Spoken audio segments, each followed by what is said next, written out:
Hello everyone and welcome back to yet another video lecture of entrepreneurship development। ये subject मैं बार बार बोलूंगी, किसी ना किसी फॉर्म में किसी ना किसी नाम से आपके किसी ना किसी सिलेबस पे होगा। चूंकि हम इसे एग्जाम के एक दिन पहले पढ़ने की कोशिश कर रहे हैं, we are trying to score good by seeing this video lectures as a quick revision classes. I keep my video short, ठीक है, ताकि हम कम टाइम में ज्यादा पढ़ें और ज्यादा अच्छे से अटेम्प्ट करके आए। एंटरप्रेन्योर थ्योरी एक बहुत इंपॉर्टेंट कॉन्सेप्ट है जो जरूर और डेफिनेटली एग्जाम में पूछा जाता है। कभी कभी किसी एक्सपर्ट का, किसी मैनेजमेंट एक्सपर्ट का नाम लेके उसकी थ्योरी पूछेंगे, कभी कभी ऐसे ही कोई 2 या 3 थ्योरी आपसे पूछ लिया जाता है इन योर ग्रेजुएशन एग्जाम। तो without any further ado, let's get started. सबसे पहली थ्योरी जो हम देखेंगे आज, इनोवेशन पीटर। मैंने पिछले वीडियो में भी आपसे कहा है कि स्कम पीटर के हिसाब से ऐसा एंटरप्रेन्योर या ऐसा इंडिविजुअल एक ट्रू एंटरप्रेन्योर कहलाएगा जब वो किसी प्रकार का क्या करेगा, इनोवेशन, अनलेस एंड अनटिल वो कोई क्रिएटिव एक्टिविटी में खुद को इन्वॉल्व नहीं करेगा, वो एंटरप्रेन्योर उनके हिसाब से एक ट्रू एंटरप्रेन्योर नहीं है ना। Introduction of a new product with which customer is not, अभी तक फैमिलियर वो नहीं है, ऐसे प्रोडक्ट को इंट्रोड्यूस करना जिससे कस्टमर अभी तक फैमिलियर नहीं है।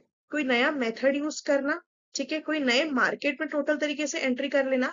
यहाँ पर वो बता रहे हैं कि क्या क्या तरीका हो सकता है इस क्रिएटिविटी को अप्लाई करने का।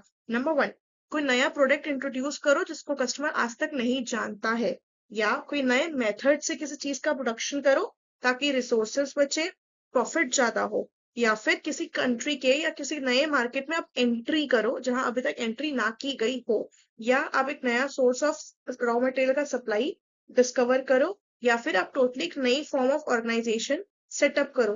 कहने का मतलब है, according to computer, any kind of creative thing can be done by a individual.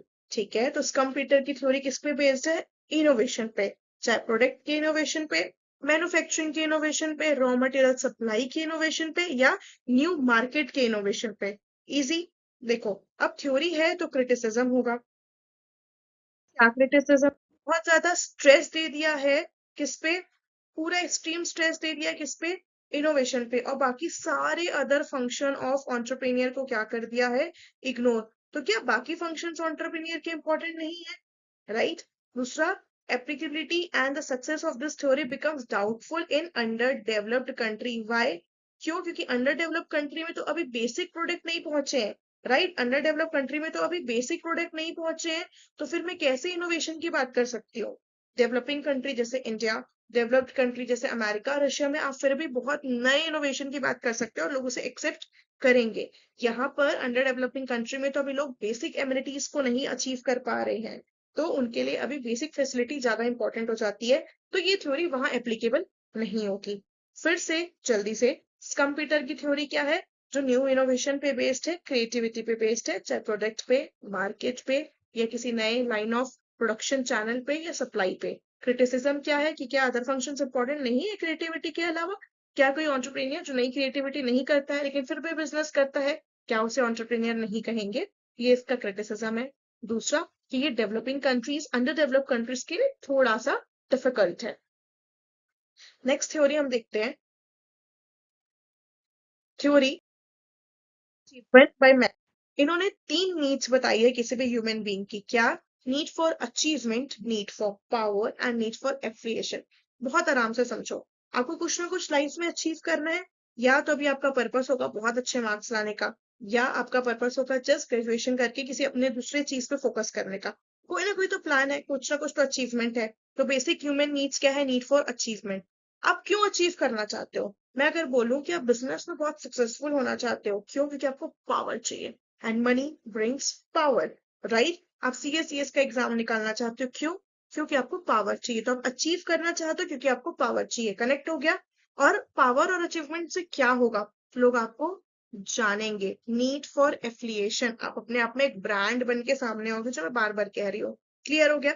इन्हीं तीनों नीड्स को पकड़ के इन्होंने डिफाइन किया है कि एक पर्सन इन तीनों नीड्स को अचीव करने की कोशिश करता है अपनी लाइफ में। ठीक है, इस थ्योरी के हिसाब से, ये साइकोलॉजिकल थ्योरी है, इसके हिसाब से इन तीनों नीड एक इंसान को मोटिवेट करती है टू बिकम एन एंटरप्रेन्योर। और ये कैसे नीड्स हो गए? Internal needs. इसीलिए इंटरनल फैक्टर पे ये थ्योरी क्या हो जाएगी आपकी, बेस्ड हो जाएगी। क्लियर हो गया क्या कि मैकलेन के हिसाब से 3 नीड्स, नीड ऑफ अचीव, मुझे कुछ करना है ताकि मुझे पावर मिले और मैं एफिलिएशन पे तरफ जाऊं। करेक्ट है।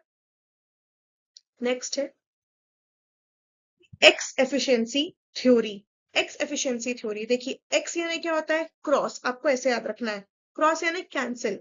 इस थ्योरी के हिसाब से कंपनी में जब किसी रिसोर्स को फुल पोटेंशियल यूज ना किया जाए तो कुछ ना कुछ रीजन होगा, वही रीजन एक्स रीजन है, that is the measurement of x. क्या रीजंस थे कि अगर फॉर एग्जाम्पल, अगर आपने बोला हो फॉर एग्जाम्पल कि इस साल मुझे 100 आउटपुट का एक प्रोडक्ट है, फोन ले लेते हैं कि इस साल मुझे 100 फोन्स बनाना है, आपकी कंपनी, आपकी मैन्युफैक्चरिंग यूनिट इस बार 90 बना पाई, तो वो 10 का लूप होल क्यों आया? क्या एक्स एफिशिएंसी फैक्टर था कि वो 10 का लूप होल आया? क्या रॉ मटेरियल महंगा हो गया था तो नहीं बन पाया? लेबर टाइम पे सप्लाई नहीं, लेबर टाइम पे काम नहीं कर पाए, रॉ मटेरियल टाइम पे सप्लाई नहीं हो पाया? क्या कोई बहुत बड़ी मशीन का ब्रेकडाउन हो गया था? क्या कैपिटल, वर्किंग कैपिटल एक्सेस नहीं हो पाया था, एक्सेट्रा एक्सेट्रा। इस एक्स एफिशिएंसी को पढ़ना कि इस एक्स एफिशिएंसी की वजह से क्यों रिसोर्सेस वेस्ट हुए, क्यों उस रिसोर्सेस का पूरी तरीके से यूटिलाइज नहीं हो पाया, जो कि वही रिसोर्सेज जो 100 फोन आज तक बनाते आए हैं। तो इस थ्योरी के हिसाब से ऐसे चीजों को पढ़ना क्या कहलाएगा, एंटरप्रेन्योर थ्योरी का एक पार्ट है कि आप कैसे अपने रिसोर्सेस को बेस्ट तरीके से यूज कर सकते हो। उन्होंने ये थ्योरी पहली बार अपने पेपर एलोकेटिव एफिशिएंसी अपने पेपर में दिया था, ठीक है, इन अमेरिकन इकोनॉमिक रिव्यू 1966।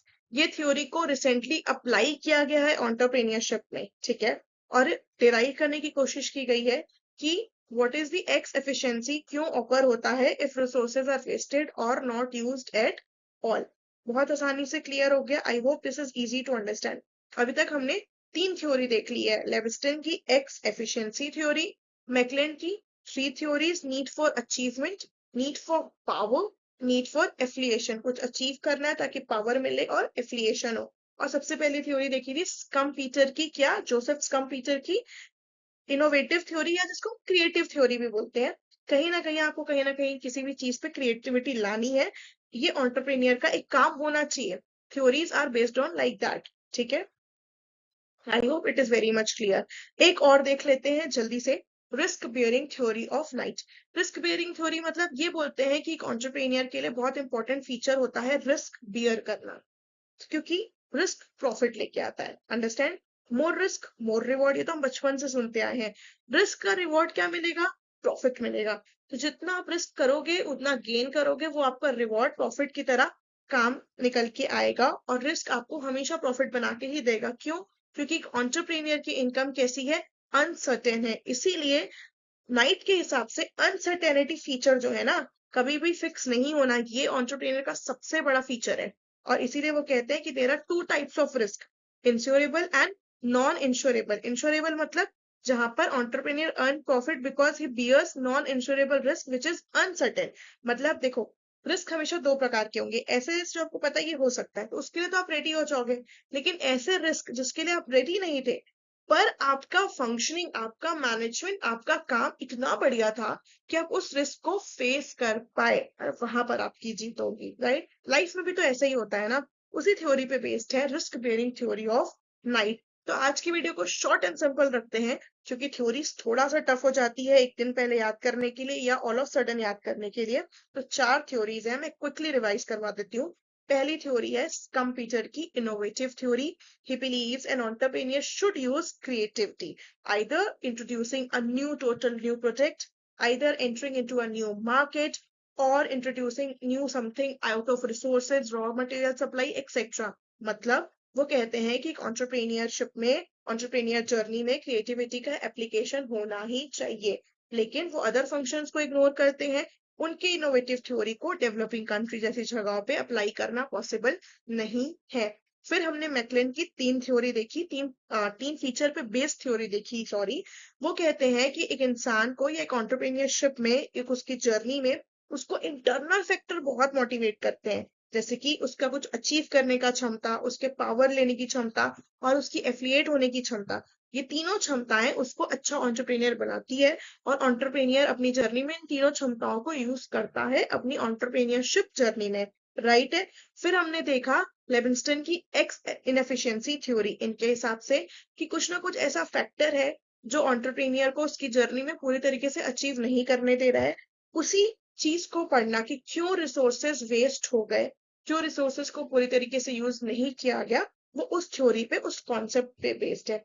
फिर आता है नाइट, देखो नाइट हम चेस में पढ़ते हैं ना, घोड़ा, तो रिस्क, ठीक है। फिर आती है रिस्क बियरिंग थ्योरी, जो कहती है कि जितना एंटरप्रेन्योर अपनी जर्नी में रिस्क लेगा उतना ज्यादा वो कमाएगा, उतना ज्यादा वो प्रॉफिट अर्न करेगा, क्योंकि मोर रिस्क मोर रिवॉर्ड, ये प्रिंसिपल यहाँ भी एप्लीकेबल बैठता है।